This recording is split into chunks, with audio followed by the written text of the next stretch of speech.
Hi வணக்கம். இன்னைக்கு பார்த்தீங்கன்னா அயனார் துணை சீரியல் இன்னைக்கான எபிசோடு தாங்க பார்க்க போகிறோம். அதுக்கு முன்னாடி என்னோட சேனலை சப்ஸ்கிரைப் பண்ணி வச்சுக்கோங்க. வாங்க கதைக்குள்ளே போகலாம். இப்போ பார்த்தீங்கன்னா சேரன் வந்து வருத்தப்பட்டு இருக்காரு வீட்டில். இந்த மாதிரி எனக்கு 2 தடவை கல்யாணம் ஆகி நான் கல்யாணம் நின்றுச்சேன்னு வருத்தப்படுறதா, இல்லை சந்தாக்கு இப்படி ஆயிடுச்சே, அவளுக்கு இந்த மாதிரி சூழல் வந்துச்சேன்னு நினச்சி வருத்தப்படவா, அதனால தான்ப்பா நான் யோசிக்கிறேன்ற மாதிரி நிலா கிட்ட சொல்லிட்டு இருக்கும் போது, அப்போ நான் சைட்டுக்கு கிளம்புறேன்னு சேரன் சொல்வார்.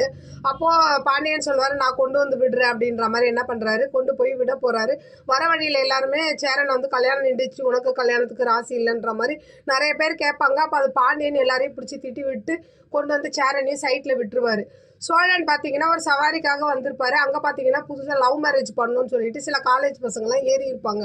அவங்கள கொண்டு வந்து பெருமாள் கோவிலில் ட்ராப் பண்ணணும்னு சொல்லிட்டு அந்த இதை எடுத்துக்கிட்டு இவர் வருவார். இந்த பக்கம் பார்த்தீங்கன்னா நிலா என்ன பண்ணுறாங்க, அந்த ஆர்கிடெக்ட் ஒர்க் ஒன்று சேரன் சொல்லி எடுத்திருப்பாங்க இல்லையா, அதை பேசுறதுக்காக அவங்க ஃப்ரெண்டை வர சொல்லியிருப்பாங்க வீட்டுக்கு. அது விஷயமா டிஸ்கஸ் பண்ணிட்டு இருக்காங்க. அப்படியே இந்த பக்கம் பார்த்தீங்கன்னா சேரன் வந்து சந்தாவை நினச்சி ரொம்ப ஃபீல் பண்ணிக்கிட்டு அப்படியே உட்காந்துக்கிட்டு இருக்காரு.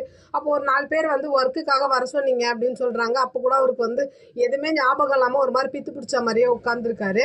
அப்படியே அடுத்த சீனில் வந்து சோழன் வந்து அந்த பசங்களை வந்து அந்த கோவிலுக்கு கூட்டிகிட்டு வந்துருவார். வந்து கல்யாண ஏற்பாடுலாம் நடந்துக்கிட்டு இருக்கோம். அப்படியே இன்னைக்கான எபிசோடு முடியுது. பார்க்கலாம் நாளைக்கு என்ன நடக்குதுன்னு பார்த்துட்டு நான் உங்களுக்கு ரிவ்யூ கொடுக்குறேன். என்னோட சேனல் பிடிச்சிருந்தா லைக் பண்ணுங்கள், ஷேர் பண்ணுங்கள், கமெண்ட் பண்ணுங்கள். என்னோட சேனலை சப்ஸ்கிரைப் பண்ணி சப்போர்ட் பண்ணுங்கள். நன்றி, வணக்கம், பாய்.